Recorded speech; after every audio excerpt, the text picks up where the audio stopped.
Buenas tardes a todos y bienvenidos a una nueva conferencia de los martes de la Academia. Como les dije al presidente el último día, he empezado a hacer indagaciones sobre los martes de la Academia. He encontrado que esto comenzó, al parecer, en el año 98.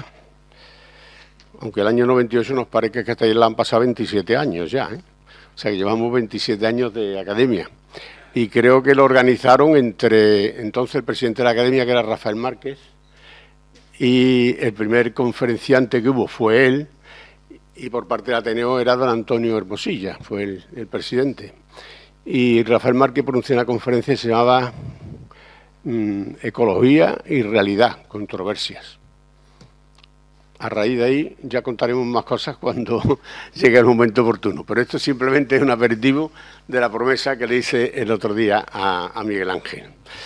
Bueno, pues, Pepe, bienvenido. Un placer verte por aquí.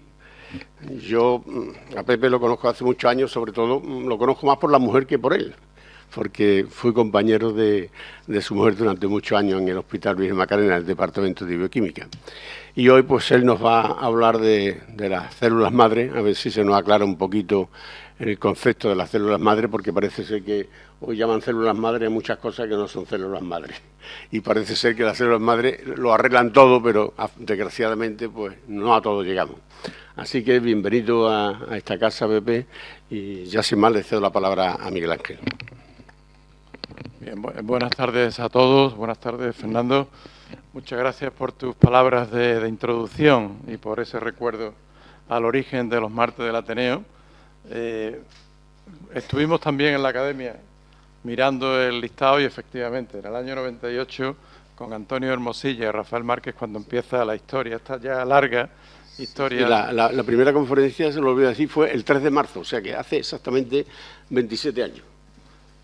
27 años de matrimonio en común, bien avenido, sin divorcios ni peleas de por medio, y que siga mucho tiempo más. Como decíamos también el otro día, vosotros celebráis los 100, nosotros más jovencitos celebramos los 40 en este año. Pero bueno, 137. 137. Pues unos poquitos más, como 100 años más. Pero bueno, yo quisiera darle la bienvenida en nombre de la Academia a José López Barneo, que nos va a hablar, como decía, Fernando, de las células madre. 20 años ya, 20 años después. Fue un boom en su día, evidentemente, el tema de las células madre. Hoy, 20 años después, la perspectiva es muy distinta, quizás no con tanta publicidad ni con tanta ostentación como se hizo en su día, sino ya con los pies más en el suelo, que evidentemente es una realidad en el sentido de que son muchas las cosas, Pepe, que se puede hacer con las células madre, y por supuesto seremos todos oídos a lo que nos va a contar Pepe como experto en el tema bien reconocido. La presentación del conferenciante la va a hacer nuestro conferenciante anterior, también académico Javier Brey. Y yo quisiera simplemente, lo hemos estado hablando antes de entrar, que de la conferencia que dio sobre la entropía y que suscitó también su debate y tal, como sabéis estamos colgando los vídeos, que son las grabaciones de las conferencias en la web de la Academia y también lo están haciendo en el Ateneo, pues que hablábamos de 2.300 bajadas del vídeo de la grabación, que es pues absolutamente todo un logro, todo un hito, precisamente en la línea de cuáles son los objetivos de estas conferencias de difusión y de hacerla accesible a la mayor cantidad de gente posible. Así que yo creo que vamos por el buen camino, nos congratulamos, nos felicitamos todos y ya sin más le damos la palabra a Javier Brey para que haga la presentación de José López Barneo. Gracias, Javier.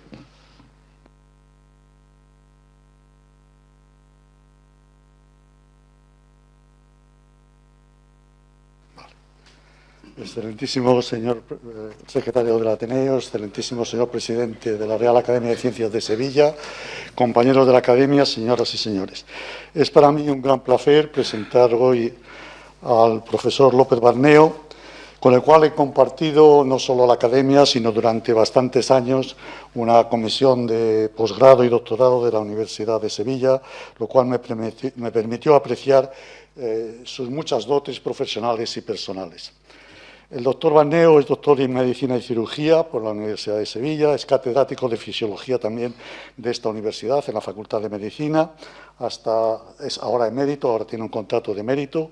Realizó estancias doctorales en París, Filadelfia, en Pensilvania, en Massachusetts, en Nueva York, en fin, en muchos sitios. Ha sido profesor visitante en Stanford y en la Universidad de Columbia. Ha sido fundador del Instituto de Biomedicina de Sevilla, del que fue director entre 2006 y 2020, es decir, durante 14 años. Sus líneas de investigación se relacionan con las respuestas celulares a la hipoxia, la neurodegeneración, la terapia celular. Ha sido presidente de numerosas asociaciones, que no voy a decir, nacionales e internacionales, y tiene innumerables artículos publicados en las revistas de mayor prestigio y con gran impacto. También ha recibido numerosos premios, entre los cuales puedo citar el Juan Carlos I, la Medalla de Andalucía, el Jaime I de Investigación, el Maimónides de la Junta de Andalucía, el Premio Javier Benjumea, el Premio Fama de la Universidad de Sevilla, la Medalla de Orden al Mérito de la Casa Civil Real, el Premio Nacional de Investigación Santiago Ramón y Cajal, el Premio Francisco Cobos, es miembro de la Real Academia de Ciencias de Sevilla y también de la Real Academia de Medicina, doctores honoris causa por la Universidad de Jaén. Fue uno de los primeros que tuvo, si no el primero, que tuvo una beca de la Fundación Juan Mas para desarrollar una investigación, y también ha tenido diversos contratos europeos e internacionales y de todo tipo. Es decir, es un currículum riquísimo y hasta aquí objetivo. Esto es lo que es objetivo, pero quiero añadir dos pinceladas que nos esperan.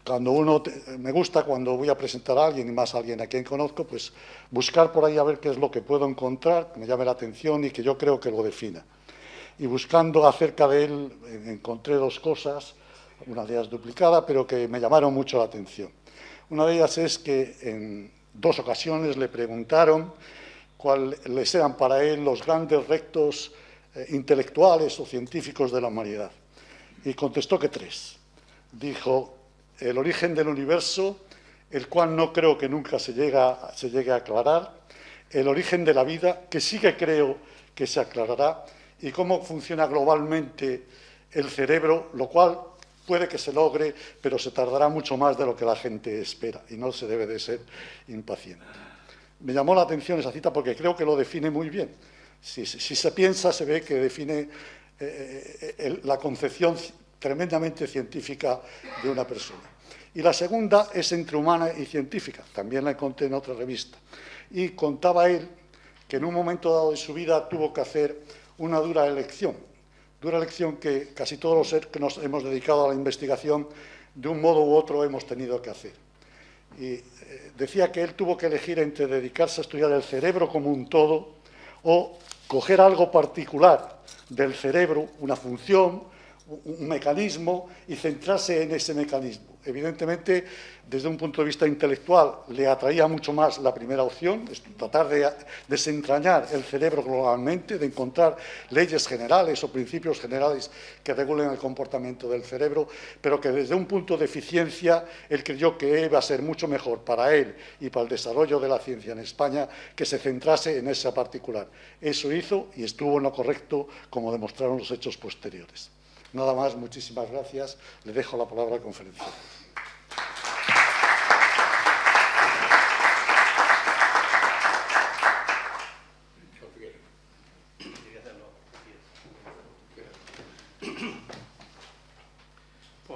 De formación profesional tengo que hablar de pie, soy incapaz de hablar sentado. Bueno, pues buenas tardes. En primer lugar, muchas gracias, Fernando, al Ateneo, Miguel Ángel, presidente de nuestra academia, y también agradezco las cariñosas palabras de presentación de mi querido profesor Javier Brey, amigo Javier, con el que llevamos, como él dice, muchos años compartiendo tareas universitarias y también en la academia, etcétera, ¿no? Ya van pasando el tiempo, parece que fue ayer cuando estábamos en esa comisión a la que tú te has referido, ¿no?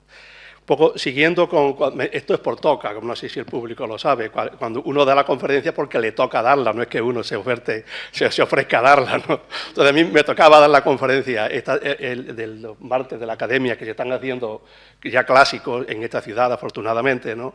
Y me pareció que, siguiendo un poco con la idea de divulgación científica y de diseminación de la ciencia, me pareció interesante volver a hablar de células madres 20 años después, porque aproximadamente hace 20, 25 años yo di varias conferencias sobre este tema, una de ellas en el Ateneo, en un martes de la Academia, y bueno, pues me parece que fue un tema en el que, como bien decía Miguel Ángel de la Rosa, en su momento generó no solamente interés del gran público en la ciencia, cosa altamente difícil de conseguir, porque a la gente le importa un bledo la ciencia, pero el tema de las células madre en su momento alcanzó cierta, interés social y que fue además aderezado pues, por ciertos enfrentamientos políticos, filosóficos, éticos, religiosos, etcétera. Entonces me parecía interesante, pasados 20, 25 años, volver a hablar sobre este tema y un poco que nos sirviese de ejemplo para que los que somos científicos ya lo sabemos, pero aquellas personas que no son científicos vean cuáles son las normas de la ciencia y cómo la ciencia con el tiempo va avanzando y va poniendo a cada uno en su sitio y en la actividad experimental, no digo a cada uno de las personas, sino a las ideas, los conceptos, etcétera, los va poniendo en su sitio porque la ciencia avanza con el método científico, el método experimental, que es lo que nos pone siempre en nuestro lugar, ¿no? Pues bueno, un poco entrando, antes de entrar en más, de tratar sobre cómo vemos ahora el tema hace 20 años. Quería brevemente recordarles lo que son las células madres. Las células madres, la palabra célula madre es una palabra que tiene un significado, en castellano tiene un sentido, de la madre, ¿no? Del origen, de los ancestros, ¿no? Es una palabra, en inglés no es tanto, porque se llama stem cell, y la palabra stem quiere decir un tronco, porque de un tronco donde salen muchas ramas, ¿de acuerdo? Entonces, quizás la palabra más correcta si tuviésemos que traducirlo del inglés sería células troncales, pero realmente en castellano, en español, lo que se ha quedado, al menos en España, no me acuerdo yo ahora en Sudamérica qué palabras suelen utilizar, también se usa células troncales, pero en España la palabra células madre realmente ha arraigado muchísimo. Las células madres son células que proliferan, se multiplican, como muchas células, pero tienen la característica que cuando se proliferan se autorrenuevan. Son células que dan lugar a 2 células hijas, y de estas 2 a 4, a 8, 16, etcétera, pero en este proceso de división se produce una célula, se autorrenueva, se genera una célula que es idéntica a la anterior y otra que, de las 2 células hijas, una se mantiene idéntica a la anterior y la otra comienza a madurar, deja de ser tan hija y comienza a madurar, a diferenciarse. Entonces, esta propiedad de proliferar y autorrenovarse es muy propia de las células madres. Las células que no son células madres normalmente proliferan, se dividen, pero no se renuevan. Ya el simple proceso de división ya implica un proceso de diferenciación por parte de las 2 células hijas. Y la segunda propiedad de las células madres, es que de ahí su nombre, es que las células madres son pluripotentes. Quiere decir que cuando se multiplican y se van autorrenovando, las que se comienzan a madurar, pueden madurar, según la situación del entorno, pueden madurar hacia tejidos muy distintos. De ahí la palabra de célula madre. Pueden producir hueso, hígado, músculo cardíaco, células nerviosas, etcétera. Pueden dar lugar a células muy distintas. A esta propiedad de diferenciarse en células muy diferentes se le llama la pluripotencia. Son células pluripotentes, cosa que es muy característico de las células madre. Por esa razón las hace, como iremos viendo, tan interesantes. Existen 2 grandes grupos de células madres. Yo me voy a dedicar hoy casi exclusivamente a hablar de células madres embrionarias, que son las células madres por antonomasia, por definición. Son las células madres que generan el individuo, el embrión. Como veremos enseguida, y ustedes seguro que conocen, incluso los no científicos, el embrión se genera a partir de un huevo fecundado. El óvulo de la mujer, en los vertebrados, se fecunda con el espermatozoide del macho o del varón y da lugar a un huevo fecundado, y de ese huevo, que es una única célula, se genera todo el cuerpo, todas las células de nuestro organismo. Ese proceso es un proceso de pluripotencia característico de las células madres. Pues bien, estas células madres que originan al embrión, que veremos enseguida dónde están, son células multi o casi totipotentes, pueden dar lugar a todos los tejidos conocidos. Y otro tipo de células madres son células que existen en los tejidos ya adultos. En nuestros tejidos, ya cuando somos adultos, maduros, en diferentes localizaciones, no en todos sitios, pero en diferentes sitios aparecen células que siguen teniendo la propiedad esta de dividirse, multiplicarse, diferenciarse. El ejemplo paradigmático son las células hematopoyéticas, las células de la sangre, las células que la sangre se está produciendo permanentemente y se está destruyendo permanentemente. Y hay una célula madre, que se llama la célula madre hematopoyética, de la que están en la médula de los huesos, en el interior de los huesos, donde se produce la sangre, y ahí esa célula da lugar a los glóbulos rojos, a los glóbulos blancos y a las plaquetas. Son células multipotentes o pluripotentes. A estas células que se encuentran en los tejidos, le llamamos células madres de tejidos adultos, o células madres específicas de tejido, o somáticas, son los diferentes nombres que se utilizan en la literatura científica. También son pluripotentes, pero su pluripotencia está restringida a tejidos específicos. Por ejemplo, la célula madre hematopoyética, en principio, da lugar solamente a células de la sangre. No da lugar a hígado, a células del hígado, ni da lugar a células nerviosas, por lo tanto, aunque son pluripotentes, porque producen más de un tipo celular, pero esa pluripotencia está mucho más restringida que las células madre embrionarias, ¿de acuerdo?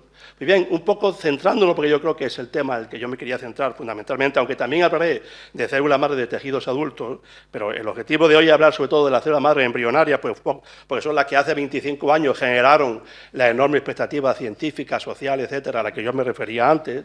Estas células madre embrionarias aparecen en los embriones. Aquí ven una imagen de un óvulo recién fecundado de un ratón, pero esto es muy parecido al hombre, es casi idéntico, aquí un poco más despacio. Desde este punto a este han pasado 3 o 4 días. El óvulo fecundado comienza a dividirse, da lugar a 2 células, estas 2 dan lugar a 4, 8, hasta alcanzar, pasado 48 horas más o menos, un acúmulo de células que, como se parece, esto es un embrión fecundado, la primera división, y aquí, que ya ha habido varias divisiones, puede haber 30 o 40 células, se le llama la fase de mórula, porque recuerdan los granitos de una mórula, y se le llama en embriología la fase de mórula, que en un ratón aparece en 48 horas. Y muy pronto, cuando la fase de mórula alcanza un cierto tamaño, comienzan estas células a segregar un líquido, se produce una capa periférica de células que se llama el trofoectodermo, y una masa de células aquí y un líquido, que esto se le llama un blastocisto, que es el embrión, ¿de acuerdo? Pues bien, esto ocurre aproximadamente en 3 días en un ratón, y en un ser humano, no me acuerdo exactamente, ahora puede tardar 2 o 3 semanas, es bastante más lento, pero a nivel morfológico es prácticamente igual. Pues si nos centramos aquí en este blastocisto, en este embrión, este embrión que tiene aquí esta capa de células que yo antes la he definido como el trofoectodermo, y este grupo de células, aquí hay un líquido, esta cavidad con un líquido dentro de ella segregada por estas células, aquí esto se le llama la masa celular interna. Pues bien, si este blastocisto, que se ha producido normalmente por la fecundación de un óvulo por un espermatozoide, se mantiene dentro de la hembra o de la mujer, el blastocisto anida, se pega a la pared del útero, del endometrio, y entonces se produce la implantación en el útero y da lugar a la embriogénesis. Aquí aparece, estas células de aquí fuera dan lugar a lo que luego va a ser la placenta, y esta célula de aquí, esta masa celular interna, de ella deriva todo el embrión, todos los tejidos del embrión. Estas son las células madres embrionarias pluripotentes, por definición. ¿De acuerdo? Aquí ven ustedes un ejemplo que ocurre en 9 días, estos son a los 3 días de desarrollo, a los 9 días de desarrollo en el caso de un ratón. Esta imagen, muy parecida a esta imagen, también se produce en el ser humano, lo que ocurre que no en 9 días, sino puede ser en 3 semanas, 4 semanas, etc. El proceso de embriogénesis en el hombre es muy parecido a nivel morfológico a lo que es la embriogénesis en mamíferos inferiores. Pues bien, aquí vean estas células, como si esta célula, en vez de implantarse en el útero y producir un nuevo ser, se coge un blastocisto, se pone en un disco de Petri en cultivo, normalmente el blastocisto se rompe y esta masa de células comienzan a proliferar y a diferenciarse. Estas son las células madre embrionarias, porque las podemos mantener en cultivo y producir in vitro cualquier tipo de tejido, como estoy diciendo, que es una de las características básicas de las células. Estas células madre embrionarias se conocen en biología hace décadas, por supuesto, hace muchísimo tiempo, y de hecho en el año 2007 se dio un premio Nobel a este señor y a otros, pero este fue, en mi opinión, eran 3 personas, este fue el más relevante, Martin Evans, porque este hombre, utilizando este tipo de células madre embrionarias, consiguió modificarlas genéticamente, implantarlas dentro de un blastocisto de un embrión de ratón y hacer lo que llamamos los investigadores en biomedicina ratones modificados genéticamente. genéticamente. Se consiguieron los famosos ratones knockout, que se llama, que son ratones en el que un gen concreto del ratón lo hemos destruido o lo hemos modificado, y entonces tenemos ratones que tienen una modificación genética generada por el investigador. Eso ha sido una herramienta utilísima en el avance de la investigación médica. Por ejemplo, hemos podido hacer modelos de enfermedades. Muchas personas que tienen mutado un gen y ese gen produce una enfermedad, pues si hacemos una mutación en la célula madre embrionaria de un ratón y generamos un ratón con ese gen modificado, podemos estudiar un modelo de enfermedad genética en el ratón, que ha sido muy útil para poder diseñar fármacos, etcétera, etcétera. Por lo tanto, este precedente ya existía, pero no, esto generó un interés muy grande en el mundo científico, pero el interés en la población en general apareció cuando se publicó este artículo en el año 1998, un artículo que al principio en Science tiene solamente 3 páginas, 2 páginas y media, se le dio poca importancia porque tampoco era ningún gran descubrimiento. La única novedad de este artículo era que estos señores describían el cultivo de células madre embrionarias humanas, que hasta entonces nadie se le había ocurrido habían cogido un blastocisto, posiblemente de una clínica de fertilización in vitro, que a la señora le generan varios embriones, le implantan 1 o 2 y los demás los dejan congelados, por si acaso hace falta utilizarlos de nuevo. Le cogieron uno de estos embriones, estos blastocistos, lo pusieron en el cultivo y generaron este tipo de células madres, que son idénticas, igual, pero eran humanas.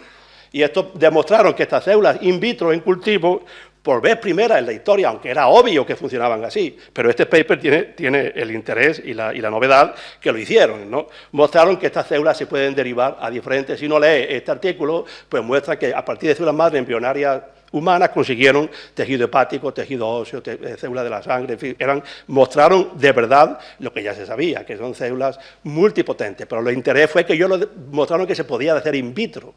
Como mostraron que se podía hacer in vitro, entonces rápidamente pues comenzó mucha gente a pensar que obviamente podíamos utilizar las células madre embrionarias humanas, aquí a partir de un blastocisto de la masa celular interna, coger esta célula in vitro y generar pues, tejido cardíaco, tejido nervioso, tejido inmunitario, en fin, cualquier tipo de tejido que a uno se le ocurra, tejido hepático, etcétera, y utilizarlo en medicina, en terapia celular y medicina regenerativa.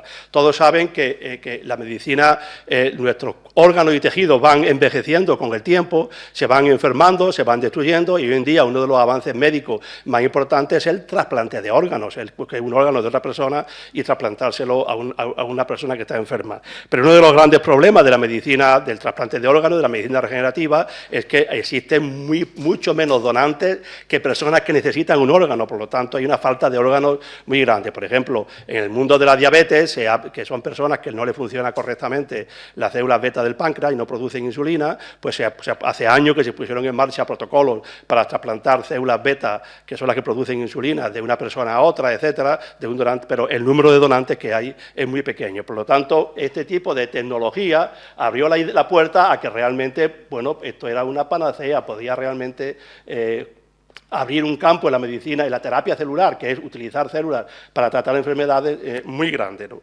Esto generó enormes expectativas y dio lugar a una pléyade enorme de trabajos científicos demostrando que las células madre embrionarias podían diferenciarse a tejidos concretos y que esos tejidos concretos, cuando se utilizaban como terapia, funcionaban correctamente.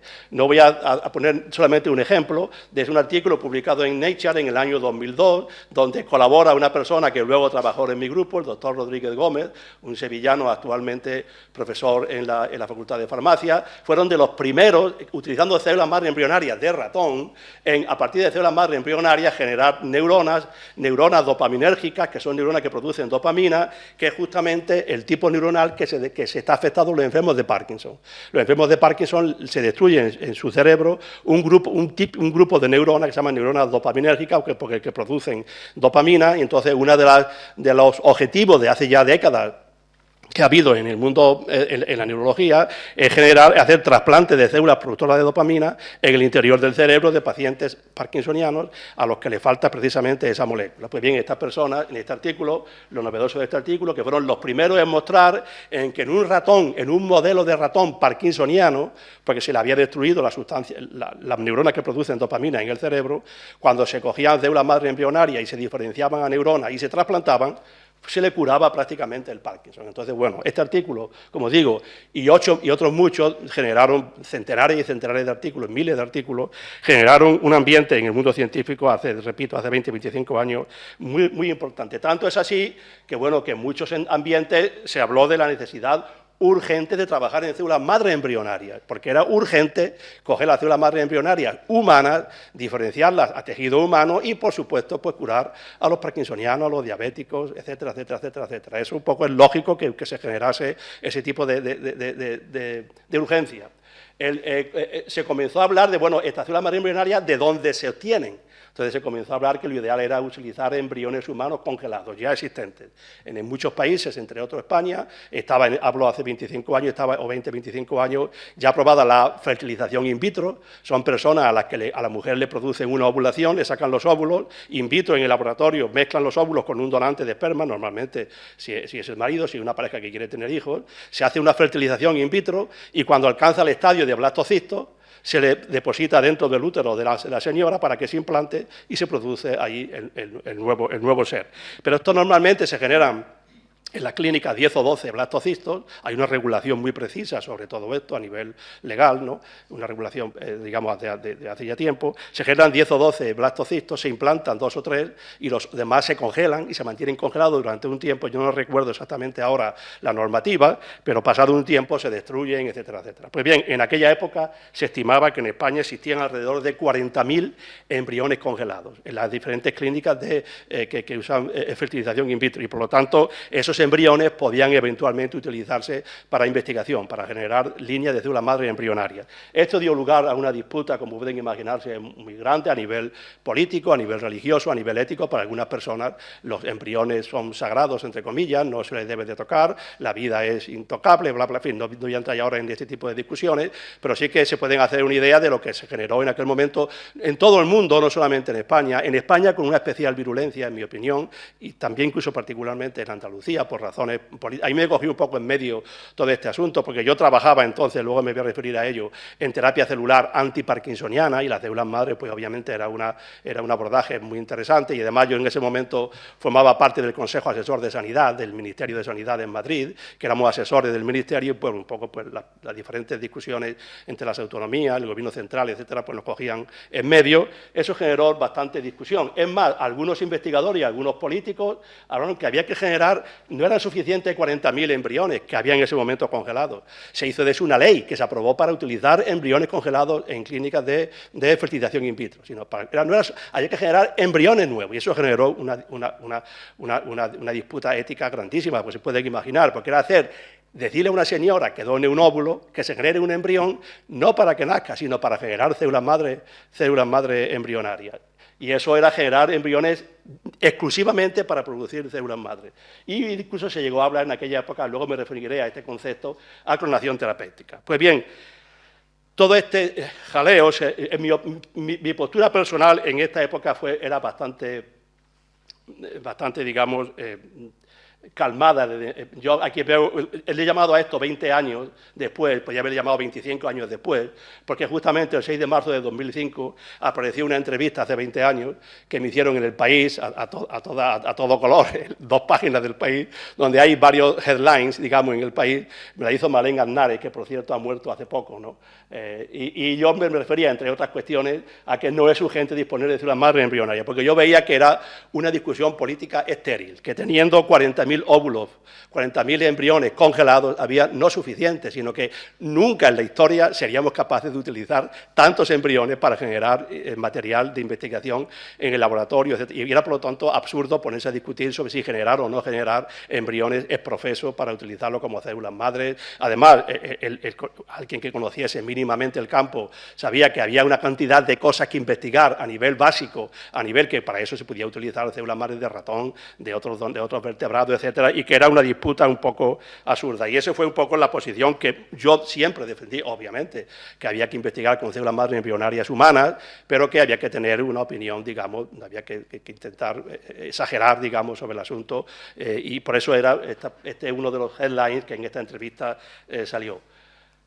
¿Qué ha pasado desde entonces? Ahora un poco ya, esta es la introducción al tema, ahora un poco les presento cómo el campo ha avanzado. En primer lugar, esta discusión a la que yo me refería a pesar de que teníamos 40.000 líneas de células madre humanas y se aprobó por todos los partidos políticos, afortunadamente, el uso de embriones congelados para generar líneas de células madre, que yo sepa, se hicieron nada más que 2 líneas de células madre, la VAL-1 y VAL-2, se llama así porque se hicieron en Valencia, ¿no?, de células madre embrionarias, ¿no?, y no se hicieron más líneas.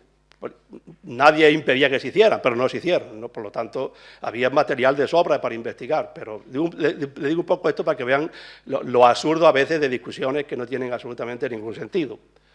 Y es más, como luego verán rápidamente, la investigación en este campo prácticamente se abandonó, porque las células madre embrionarias dejaron de tener interés médico, como veremos enseguida, porque la ciencia, como yo les digo, va a un ritmo, el ritmo de la ciencia, y en este caso se produjeron avances científicos muy importantes, de altísima relevancia en el campo de la biomedicina, que hicieron innecesario el trabajar con embriones humanos, al menos por el momento, ¿no? ¿Y qué fue lo que nos llevó a abandonar prácticamente la investigación en células madre embrionarias? Pues otros cambios que se produjeron, que me voy a ir refiriendo a ellos.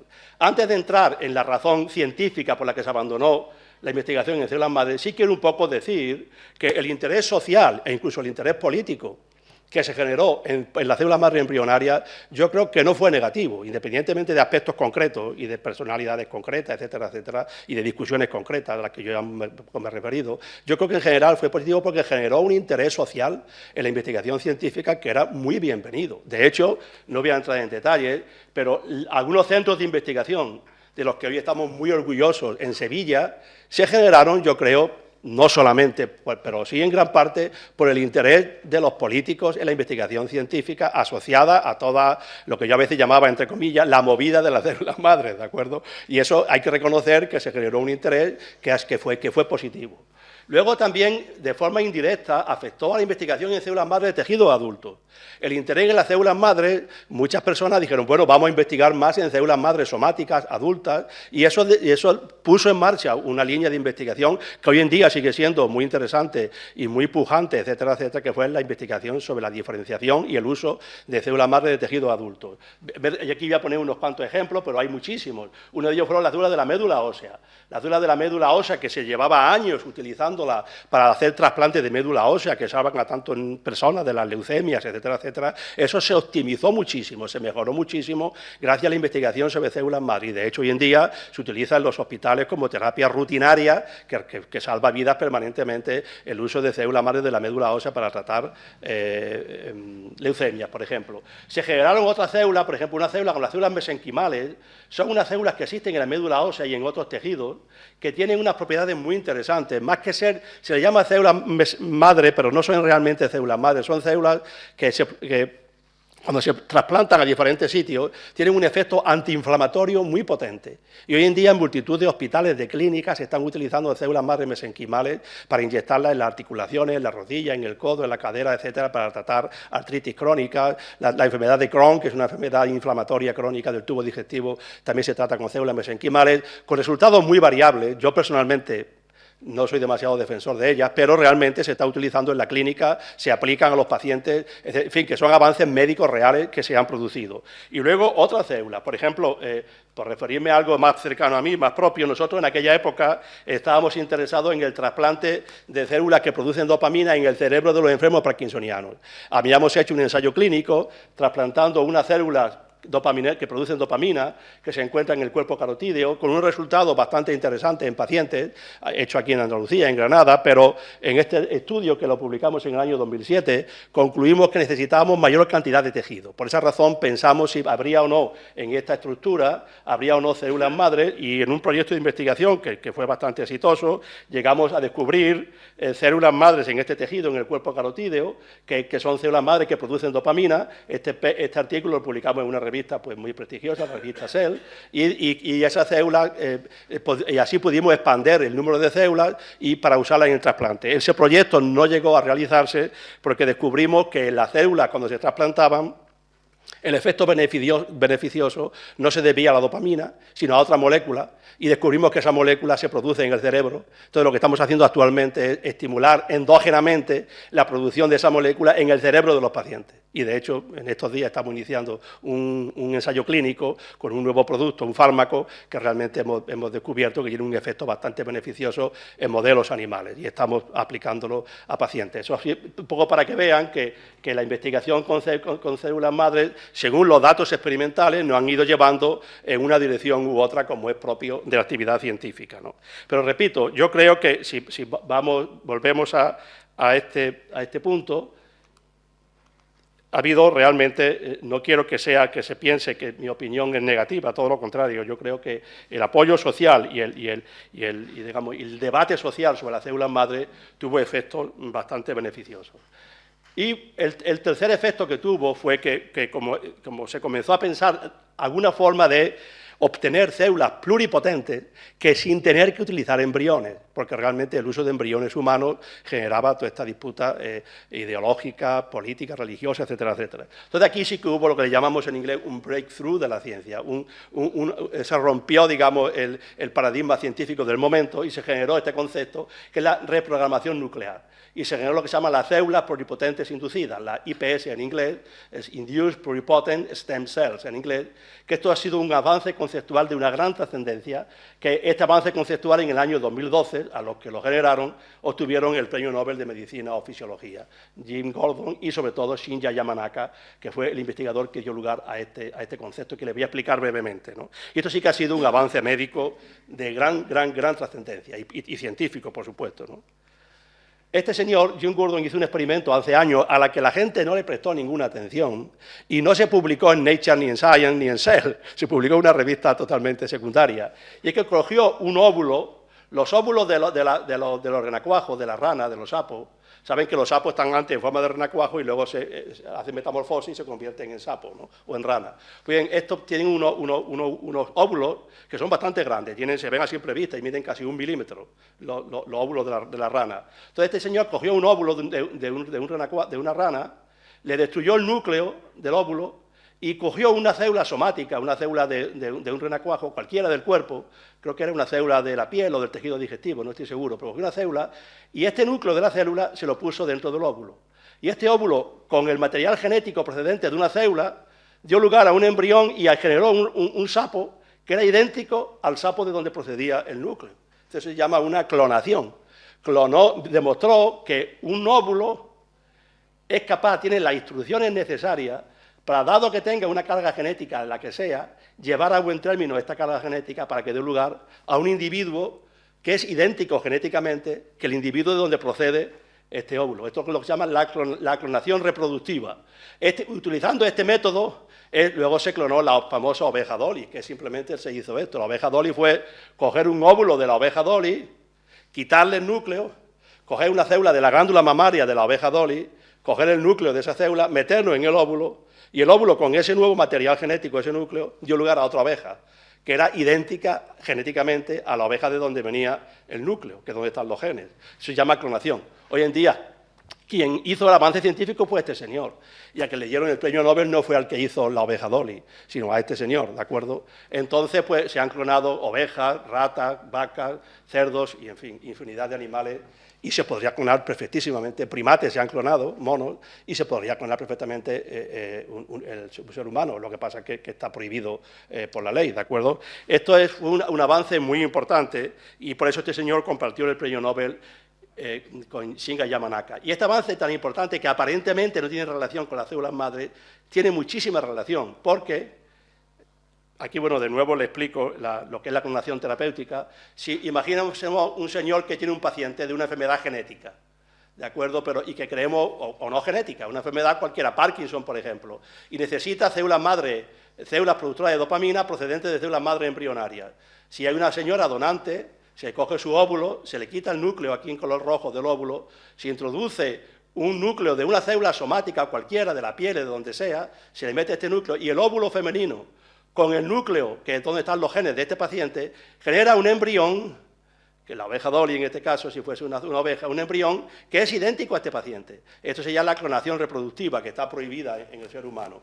Pero si hacemos un blastocisto y lo ponemos in vitro, obtenemos células madre embrionarias del propio paciente que se pueden diferenciar en tejido para usarlo en el paciente. Esto despertó muchísimo interés, por eso yo antes me refería a que la clonación terapéutica es que era clonar células madre del propio individuo para utilizarlas terapéuticamente en él.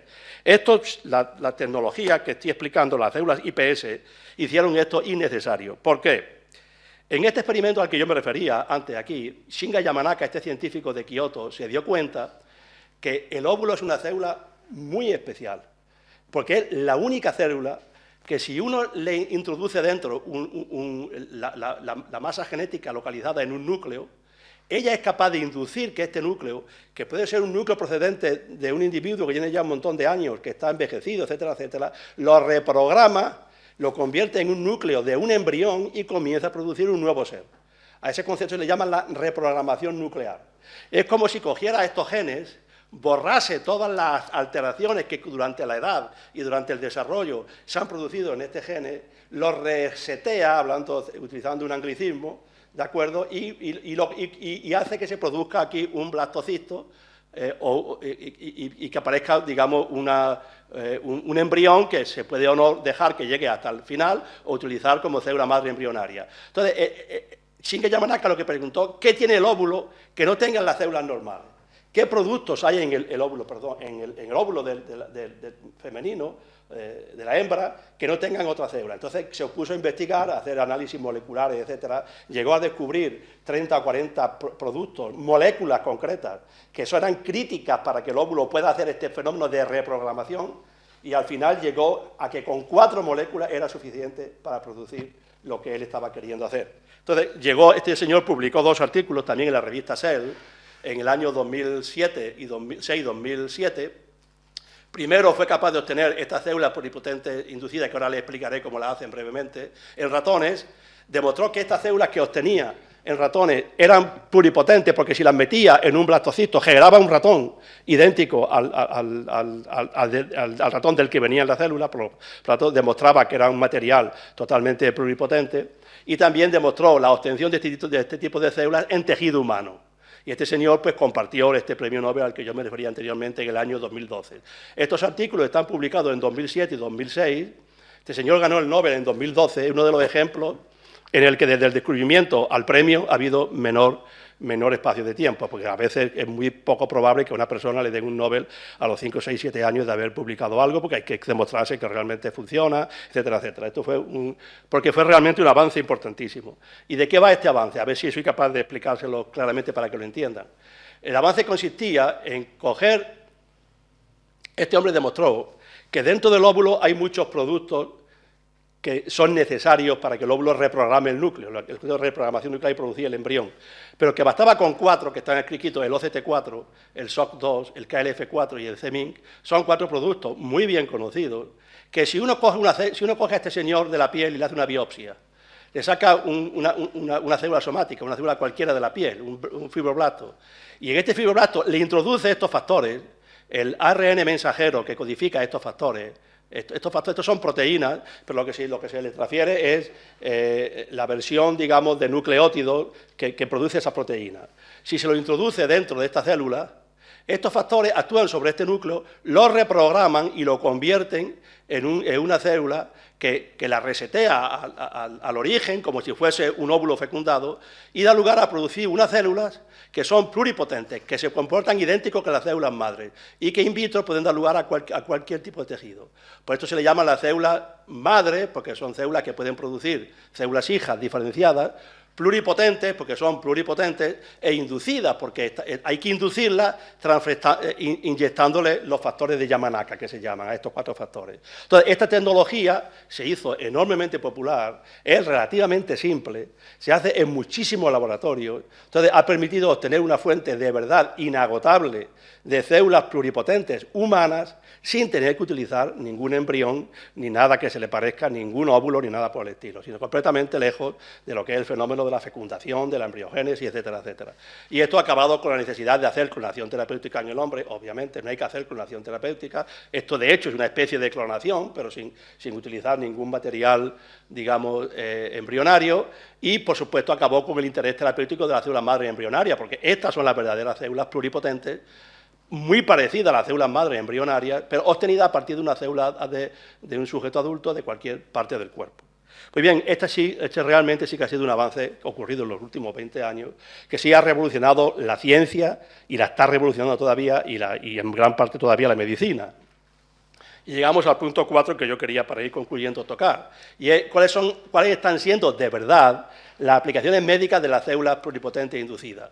La aplicación médica está siendo muy lenta, de forma muy, muy lenta, pero se está haciendo. No es simple, hoy en día no es ya solamente una promesa, sino que realmente, voy a poner algunos ejemplos de avances médicos obtenidos con la célula IPS. El mayor problema de la célula IPS, que seguro que algunos ya se lo han imaginado, es que estas células son enormemente pluripotentes.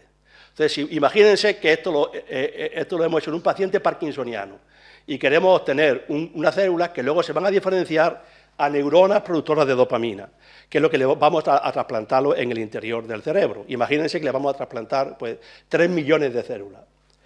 Hoy en día no existen métodos para asegurar al 100% que de esos 3 millones de células no va a haber una que no esté totalmente diferenciada. Y si no está totalmente diferenciada y es pluripotente, puede producir un tumor. Entonces, el mayor problema del uso médico de las células pluripotentes inducidas, como era de las células madre embrionarias, pero repito, eso ya se ha abandonado, es la producción de tumores. Por esa razón, la transferencia a la clínica tiene que ser con unos niveles de exigencia muy altos. Repito, si uno tiene esta célula pluripotente, imagínense ustedes este experimento, que de un paciente hemos generado en un disco de Petri células IPS y que la hemos diferenciado con una técnica que hoy en día se ha puesto, es muy simple, se hace muy bien, a células dopaminérgicas. Idealmente vemos que hay células dopaminérgicas, pero de esas células que son neuronas que producen dopamina. Pero esas células vamos a trasplantarle, imaginen, 500.000, 1 millón en el cerebro mediante una aguja, se le va a inyectar 1 millón de células en el cerebro donde hacen falta. Pero ¿quién nos asegura que ese millón de células todas están diferenciadas irreversiblemente a neuronas dopaminérgicas? Y no hay una que mantenga una cierta pluripotencialidad y una vez inyectada nos produzca un tumor. De hecho, lo produce, experimentalmente se ve, naturalmente. ¿De acuerdo? Por lo tanto, hoy en día, por esa razón, la transferencia médica de las células IPS está siendo muy lenta, pero se está haciendo. Por ejemplo, se está haciendo en terapia celular, que era un poco el sueño originario de las células madre embrionarias. Hoy en día se están comenzando a diferenciar en células IPS a células específicas y aplicándolo en enfermedades donde hacen falta estas células concretas, por ejemplo, en la diabetes, enfermedades cardíacas, donde el corazón, personas que tienen el corazón muy débil y no se le puede trasplantar porque no hay un donante, se le pueden inyectar células cardíacas dentro del corazón para que el corazón se contraiga con mayor fuerza, enfermedades de Parkinson, etcétera. Aquí les traigo un par de ejemplos. Aquí hay un artículo que se publicó hace unos pocos meses, en 2004, donde es el primer ejemplo del mundo en el que una persona diabética, a la que le faltaba insulina, diabético tipo 1 que se llama, que le faltaba insulina, se le trasplanta un producto derivado de IPS, que son células beta del páncreas, productoras de insulina, y que después de pasado varios meses no tiene ninguna complicación tumoral, etcétera, etcétera, y se le ha restaurado la diabetes. Este es un ejemplo publicado en Nature hace unos pocos meses, y aquí ven, es la primera persona con diabetes tipo 1 que recibe este tipo de trasplante, ¿no? Si uno se lee el artículo, y he visto reportajes posteriores sobre este artículo, tiene ya varios meses, realmente está siendo una curación bastante importante. Esto abre el camino a que se sigan utilizando en otras patologías y también en diabetes. Saben que hay varios, por ejemplo, nada más que en España hay 300 o 400.000 diabéticos tipo 1, ¿no? Aquí ven otro ejemplo en una persona que tenía este experimento lo hicieron también, un artículo publicado hace poco, en enero de este año, también en la revista Nature, me parece, donde tanto en primates, en modelos de mono, como también en un paciente con una enfermedad cardíaca grave, en la que el corazón no se contraía con suficiente fuerza, se le han generado IPS, las IPS se han diferenciado a músculo cardíaco, que es una célula muy diferenciada, pero que hoy en día se hace bastante fácilmente en los diferentes laboratorios, y esas células diferenciadas se le han inyectado en el corazón y ha aumentado la fuerza de contracción y ha mejorado su cardiopatía, y eso pues lo que está descrito en este artículo. Otra aplicación, por tanto, la terapia celular es una aplicación que ya se está haciendo. Otro tipo de aplicación que ya está en marcha, que era muy inesperada hace años, es utilizar las células IPS, bueno, células diferenciadas procedentes de IPS, como modelos de enfermedades, un problema humano. Un problema que tenemos en la investigación médica es que estamos todo el día curando a los ratones, y curando a los conejos, y curando a los cerdos, etcétera, pero no curamos a los pacientes, ¿de acuerdo? Y el problema de eso es que no tenemos modelos de enfermedades humanas. Muchas maniobras que hacemos en ratones y que hacemos en conejos, etcétera, no nos dejarían hacerlo en pacientes. Si nos dejasen lo haríamos, pero es que no nos dejan hacerlo en pacientes, ¿de acuerdo? Por la normativa legal. Por lo tanto, hoy en día hay una falta de material de modelos de enfermedades humanas. Pues una aplicación muy interesante de la IPS es, si yo tengo un paciente parkinsoniano, hay dos tipos de parkinsonismo, el parkinsonismo genético, y es que le falta un gen concreto y eso produce Parkinson, y un parkinsonismo que no es genético, sino que se llama esporádico, y es que por causas desconocidas, pero no por un gen concreto, sino por causas desconocidas, a esa persona aparece Parkinson. Pues, por ejemplo, en un trabajo en el que yo participé de unos colegas españoles que publicamos hace unos pocos años, aquí se muestra cómo a partir de pacientes parkinsonianos obtuvimos a partir de IPS de pacientes de Parkinson, obtuvimos IPS y aquí se muestran neuronas productoras de dopamina, que son las que se afectan en el Parkinson, de un sujeto normal, vean su neurona con su estructura normal, de un parkinsoniano esporádico y de un parkinsoniano genético. Entonces, esto es un modelo in vitro de enfermedad humana, a la que a esta neurona que está enferma le podemos añadir todo lo que se nos ocurra por la cabeza e intentar ver si esa neurona se despierta, comienza a producir neuritas, etcétera, etcétera. Por lo tanto, el producir modelos de enfermedades humanas in vitro a nivel celular ha sido un avance importantísimo en el campo en medicina, gracias a la aplicación de la IPS, que hoy en día se está haciendo en nuestro centro, en nuestro instituto de investigación. Existe una estructura que produce IPS, un laboratorio básico, que es donde uno puede encargar de IPS, se pueden hacer y utilizar bien células dispersas o bien utilizar este tipo de órganos. Hoy en día se están produciendo organoides. Y es que, utilizando la metodología concreta, in vitro, a partir de IPS, podemos diferenciarlas no a una célula, sino a un pequeño órgano. Entonces, hoy en día se están haciendo pequeños páncreas, pequeños riñones, pequeños hígados, pequeñas glándulas mamarias, pequeños cerebros, pequeños corazones, se llaman organoides, que comienzan a funcionar muy parecido a cómo funciona realmente un órgano en el adulto. Estos organoides, por el momento, no se trasplantan a los pacientes porque no están suficientemente desarrollados, pero sí son modelos, utilizando organoides de enfermos con defectos, con enfermedades, se pueden ver cómo estos organoides responden al tratamiento. Por ejemplo, y un único ejemplo. Aquí ven un organoide de corazón, que es una masa de músculo de células cardíacas, obtenida de un paciente al que tiene un gen defectuoso que se llama la enfermedad de Duchenne, le falta un gen y hace que la contractilidad del músculo esquelético y del músculo cardíaco esté muy, muy disminuida. Y estos pacientes, pues realmente, si no se les trasplanta, etcétera, se acaban muriendo. Entonces, aquí hay una terapia muy interesante, es utilizar ARN mensajero, que es una especie es un nucleótido que codifica esa proteína, introducírsela dentro de la célula que están enfermas, y una vez se le introduce, es un fármaco, es una molécula que una vez introducida dentro de la célula se convierte en la proteína que le falta. Pero claro, eso es muy difícil hacerlo en un paciente, porque si lo hace, es que no dan permiso para hacerlo. La normativa actual evita hacerlo en un paciente mientras no haya pruebas inequívocas de que funciona.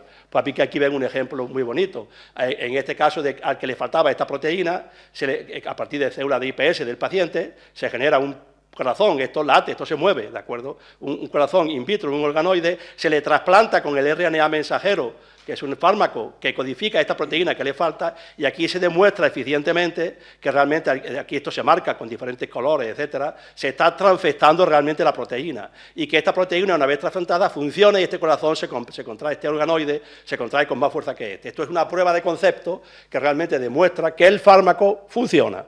Una vez que se demuestra in vitro que el fármaco funciona en el tejido del paciente, se puede pensar a hacer un ensayo clínico e inyectarle al señor, pues, por vía intravenosa, por vía intracardíaca, etcétera, inyectarle el fármaco. Es decir, que realmente esto está utilizándose ya en la clínica. Aquí esto es una publicación también de enero de 2025, donde se hizo este tipo de estudio.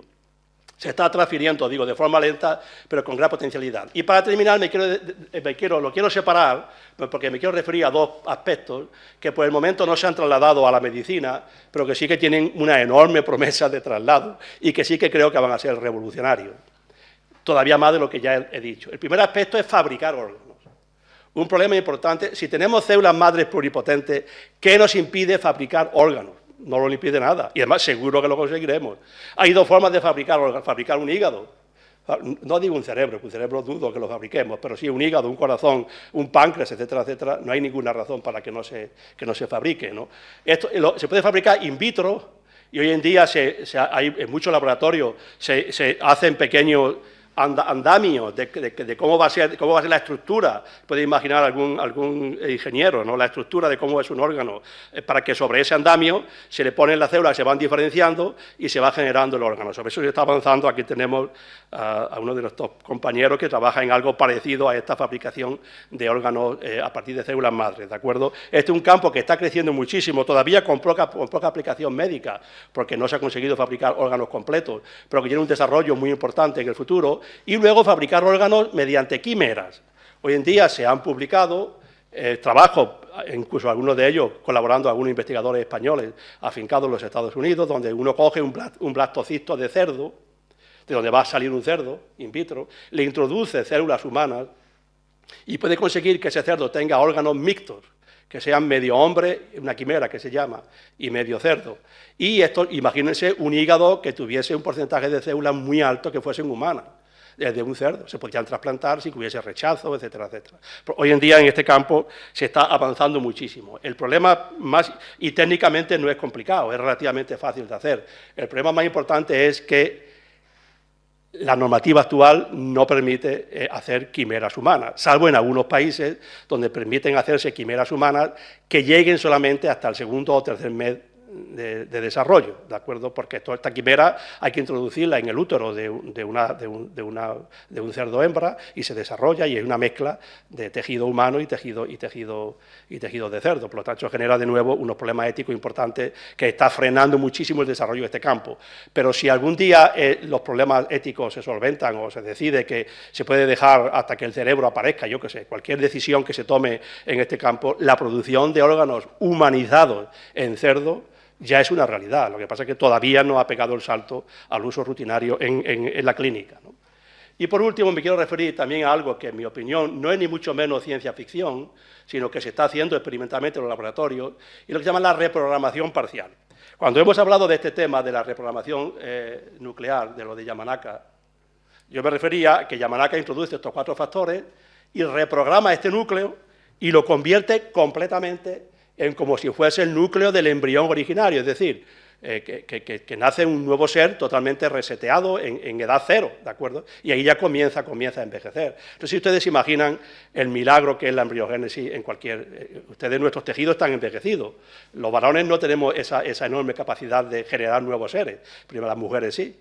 Entonces, los tejidos envejecidos por la edad de una señora, cuando se queda embarazada y nace un feto, que es un tejido suyo, que es igual que su hígado, igual que su cerebro, igual que su hueso, igual que su piel, nace un nuevo ser donde si le tocan la piel al recién nacido es absolutamente de terciopelo, completamente rejuvenecido, ¿de acuerdo? Es un proceso que ocurre molecularmente en el momento de la embriogénesis. Pues lo mismo, eso es lo que realmente ocurre con estos 4 factores, que hacen que este núcleo que está envejecido lo conviertan en un núcleo completamente sin envejecer y den lugar a células que pueden ya desarrollarse a todos los tejidos. Pues bien, hoy en día se hace este proceso de convertir una célula normal con estos factores de Yamanaka en una célula pluripotente inducida, se llama la reprogramación total. Pero imagínense que tuviésemos un mecanismo en el que le transfectamos estas moléculas, pero solo un poquito, transitoriamente. Entonces, ¿qué haríamos? Rejuveneceríamos a esa célula, ¿de acuerdo? Eso se le llama reprogramación parcial. Entonces, hoy en día se están haciendo investigaciones en mamíferos superiores. Lo que yo estoy hablando en el hombre no se hace porque no está permitido, pero en mamíferos superiores es lo que se le introduce en un tipo celular los factores de Yamanaka transitoriamente, y lo que se ha visto es que se produce un rejuvenecimiento impresionante. Cuando una persona añosa se le transfecta con los factores de Yamanaka durante 48 horas, por ejemplo, el músculo esquelético toma unas propiedades parecidas a las que tenía 40 años antes. Esto es un proceso de rejuvenecimiento impresionante. Y esta tecnología que se está utilizando ya en mamíferos superiores realmente abre un campo impresionante para la reprogramación facial en la medicina regenerativa y en el rejuvenecimiento. Saben que el rejuvenecimiento es, bueno, el deseo de todos los humanos. Saben que, por ejemplo, que los ricos, Jeff Bezos, el dueño de Amazon, ha creado recientemente unos laboratorios en San Diego, en California, y en Cambridge, aquí en Inglaterra, donde ha fichado a varios españoles precisamente para trabajar en rejuvenecimiento. Todo ello basado en el uso transitorio de factores de Yamanaka. Algún día, por ejemplo, en mi instituto hay una persona haciendo un proyecto muy bonito, y es que es muy difícil, si uno le inyecta los factores de Yamanaka a una neurona y la rejuvenece, puede que nuestra personalidad desaparezca, porque claro, la personalidad la hemos tenido a lo largo de la vida. La mente es un proceso ontogénico, ¿de acuerdo? Nuestra mente de hoy es fruto de la ontogenia desde que nacimos hasta ahora, ¿no? Por lo tanto, y si ahora la rejuveneciésemos, lo más probable es que tuviésemos un desorden mental, etcétera, etcétera, muy peligroso, ¿no? Es mejor no tocarlo, ¿no? Pero en el cerebro hay unas células que acompañan a las neuronas, que son los astrocitos, que hay casi tantos astrocitos como neuronas, son células gliales, que estos astrocitos suministran soporte permanentemente a las neuronas. Hoy en día se están haciendo trabajos muy bonitos que, rejuveneciendo los astrocitos solamente, metiendo factores de Yamanaka transitoriamente solo en astrocitos, se rejuvenece la memoria, las capacidades mentales se potencian enormemente. Esos son datos que no estoy exagerando, son datos que están publicados en ratones, etcétera, que son animales muy, muy parecidos a nosotros. Por lo tanto, estos dos campos de la ciencia, el obtener nuevos órganos y la reprogramación parcial, son áreas de la ciencia que, si se consiguen optimizar, por supuesto, y hacerlo de la forma correcta, etcétera, etcétera, yo creo que van a ser una revolución muy importante en la medicina y en la expectativa de vida de las personas, etcétera, etcétera. Por lo tanto, con esto termino. Lo que yo pretendía un poco era ver cómo el tiempo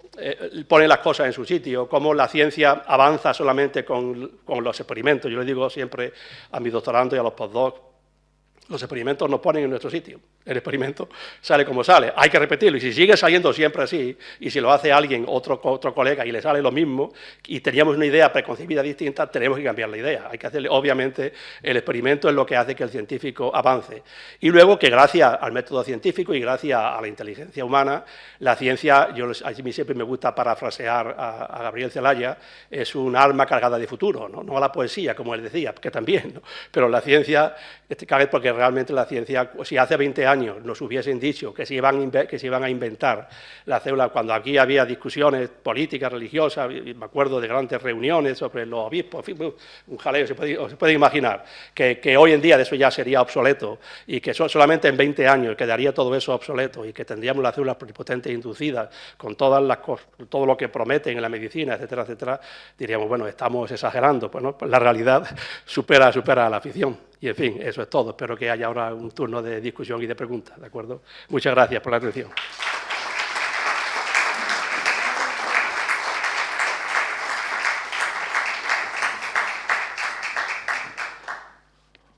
Bien, Pepe, muchísimas gracias por tu conferencia magnífica, como me estaba comentando Fernando. En tu línea habitual, no dejas de sorprendernos cada vez que nos hablas, y evidentemente te agradecemos esa revisión histórica que nos ha hecho en estos últimos 20 años y esa proyección de futuro, hacia dónde podemos continuar. Yo, antes de abrir el debate, quería hacerte una pregunta.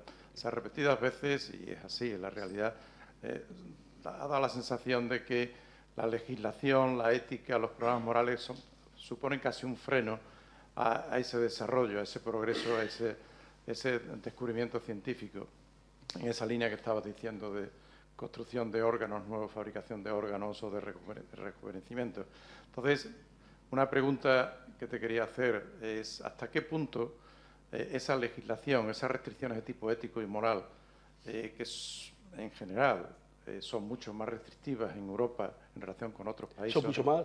Restrictivas, más limitadas, más efectivamente, que de alguna manera restringe la capacidad que tiene el investigador a la hora de diseñar sus proyectos y sus investigaciones. De hecho, como tú bien sabes, en Ciencias de la Vida tenemos que pasar el filtro del comité ético cuando presentamos determinados proyectos y se trabaja con células embrionarias. ¿Hasta qué punto se puede decir que en Europa estamos en desventaja, por así decirlo, respecto a otros países, no digo ya Estados Unidos, sino, por ejemplo, en Asia, China, comparado con China en concreto, donde la normativa es mucho más relajada?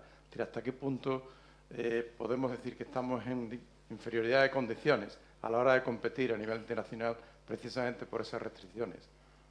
Yo, con los años, bueno, siempre he pensado igual, ¿no? Pero con los años todavía más. Yo creo que hay que ser precavido, ¿no? Y que es bueno que haya regulaciones. Por ejemplo, hasta hace este año, cuando comenzó en el año 2020 la COVID, y que se sabía que ya había una vacuna con ARN mensajero que podía salvar, como de hecho ha salvado a muchísima gente, etcétera, etcétera. Hubo que hacer un ensayo clínico en fase 3, etcétera, etcétera, para probar la vacuna. Yo creo que es muy importante que, sobre todo en medicina, los procesos se den como tienen que darse. Y para eso esto está muy bien legislado. En Europa, obviamente, la legislación es más restrictiva que en otros sitios, pero yo veo conveniente. Lo que pasa que, bueno, en cada caso, para eso tiene que haber foros de discusión y hay comités éticos, etcétera. Si hay algún tema que realmente parece muy exagerada las restricciones que se están imponiendo, pues se le quita restricción. Hoy es que en algunos temas es muy difícil llegar a acuerdo. Por ejemplo, en medicamentos que son menos importantes que esto, con menos trascendencia ética, la FDA, que es la agencia norteamericana que acepta medicamentos, y la Agencia Europea del Medicamento, a veces tienen opiniones distintas, y una aprueba una cosa y la otra no, y viceversa.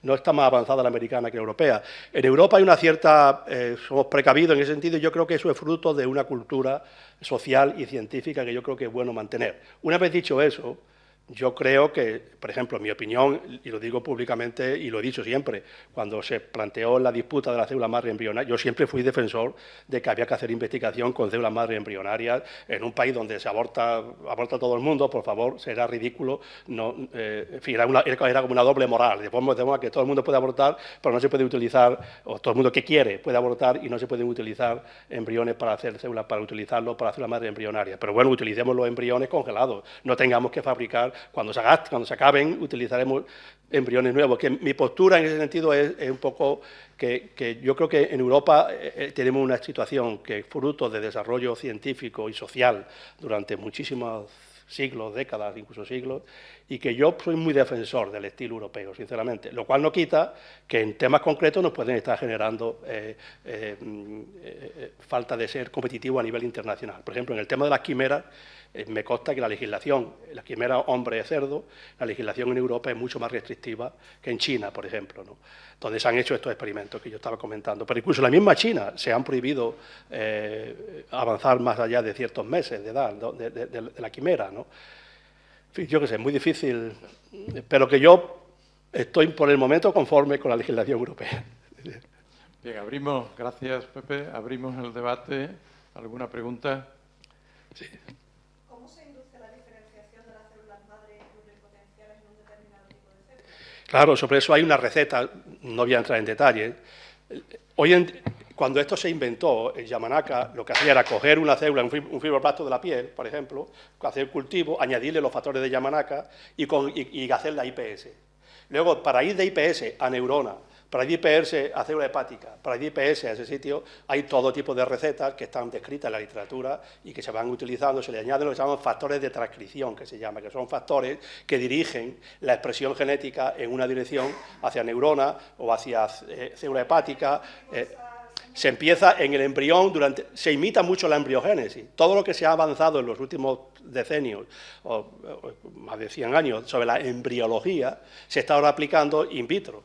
¿De acuerdo? En el embrión, el blastocisto, que todavía es una cosa ahí amorfa, que es una cosa redonda, lo primero que ahí ocurre es la gastrulación, que es el verdadero comienzo de formar un nuevo ser. Y ahí aparecen 3 hojas en el embrión, el endodermo, mesodermo y ectodermo. El primer paso que se hace es ese. Si tú quieres generar un tejido nervioso, diferencias hacia ectodermo. Si quieres generar un tejido mesenquimal, diferencias hacia endodermo. Si quieres generar un tejido, no sé, pues el tubo digestivo, diferencias hacia endodermo. Luego, a partir de ahí, perdón. Que son los precursores de la célula que son precursores de lo que luego va a dar la célula endodérmica, va a dar lugar a todo el tubo digestivo, etcétera. La célula mesodérmica va a dar lugar a los huesos, a los músculos, la sangre, etcétera. Y la célula ectodérmica va a dar lugar a la piel y al cerebro. Entonces, ese es el primer paso. Y sobre eso tenemos mucha información. Esas son recetas que están totalmente trilladas, están publicadas en la literatura científica y se utilizan rutinariamente. Es más, hoy en día hay muchas recetas para ir directamente desde un fibroblasto a una neurona sin pasar por células pluripotentes inducidas. Hoy en día ya casi se suele utilizar esta metodología, que pasa de fibroblasto a neurona sin pasar por células pluripotentes, sí, sin pasar. Pasa, pero no hay que hacer el cultivo de células pluripotentes inducidas, etcétera. Añadiéndole unos factores específicos, se convierte un fibroblasto directamente en neurona, ¿de acuerdo? Utilizando, bueno, los factores de Yamanaka y otros factores. Eso está perfectamente descrito en la literatura. Y, sí, vamos, no quería entrar en detalle, pero eso está muy bien establecido, ¿no? Y muy bien, y esto se ha repetido hasta la saciedad, centenares de veces, ¿no? Y es muy robusto. Lo bueno de esta ciencia es que una ciencia que fue la mayor limitación de la IPS son que no tenemos formas de estar seguros que el 100% de las células están diferenciadas. Sí, eso me llamó la atención, porque antes ha comentado de un artículo de personas en las que sí se ha hecho. Sí, no, se está haciendo. Y ahí yo desconozco con detalle qué metodología han utilizado para asegurarse que las células estaban bien diferenciadas. Pero hasta ahora, que en esos artículos no ha habido tumores, ¿no? Por lo tanto... Claro, supongo que esa persona asumió el riesgo. No, claro, no, eso es un consentimiento informado, se le explica que tiene el riesgo pequeño, pero el riesgo de tumores, y quien decide hacerlo, pues firma lo que se llama en medicina el consentimiento informado, naturalmente, ¿no? Sí, porque eso es una fase de ensayo clínico, ¿no? ¿Perdón? Es un ensayo clínico, ¿no? Claro, es un ensayo clínico, naturalmente. ¿Sí? Usa el micrófono, por favor. Buenas. Los factores de Yamanaka entiendo que eran los 4 claves que identificaron de todos los que habían en el óvulo. Una vez que ya entendió que no hace falta más el óvulo para poder generar la célula IPS, ¿de dónde sostienen esos factores de Yamanaka? ¿Ya no salen de óvulo? Sostienen?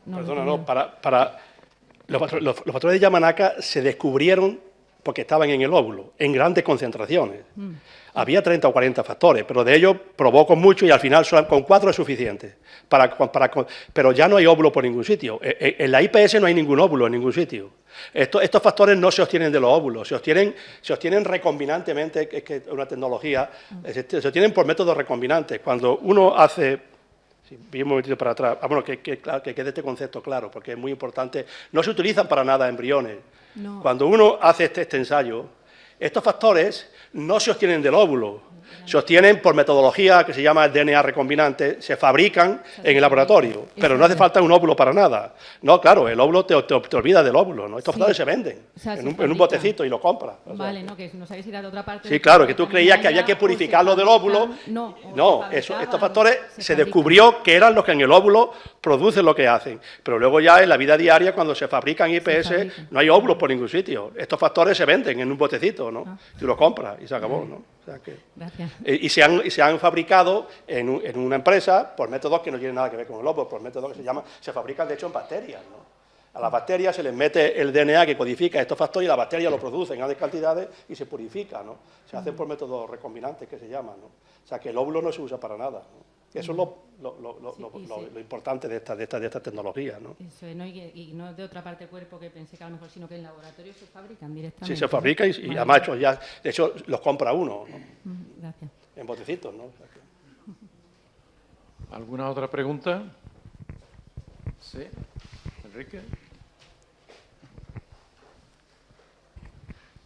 Bueno, muchas gracias por la charla que, como ha dicho el presidente, siempre es fantástica. La pregunta que te quería hacer, a propósito del uso de las células madre en técnicas de impresión digital, de impresión 3D. He leído, la impresión 3D ha permitido recientemente, según tengo entendido, generar órganos que funcionan correctamente, como puede ser un corazón, como puede ser un hígado, o por lo menos, bueno, eso es lo que yo tengo entendido. Y he leído que las células madre se usan a nivel de de tinta, o sea, a nivel de, ¿cómo podría decir?, de material que sirve para la impresión 3D. Bueno, vamos. ¿Estoy diciéndolo bien o lo estoy diciendo mal? Y bueno, aquí tenemos el doctor de la Portilla, trabaja sobre todo un cirujano que utiliza células madre, andamiajes, y uno de sus temas de investigación es conseguir nuevos órganos, etcétera, ¿no? Que yo sepa, actualmente la impresión 3D no produce nuevos órganos hoy en día. La impresión 3D lo que te hace es, mediante material sintético, te fabrica un modelo de un órgano.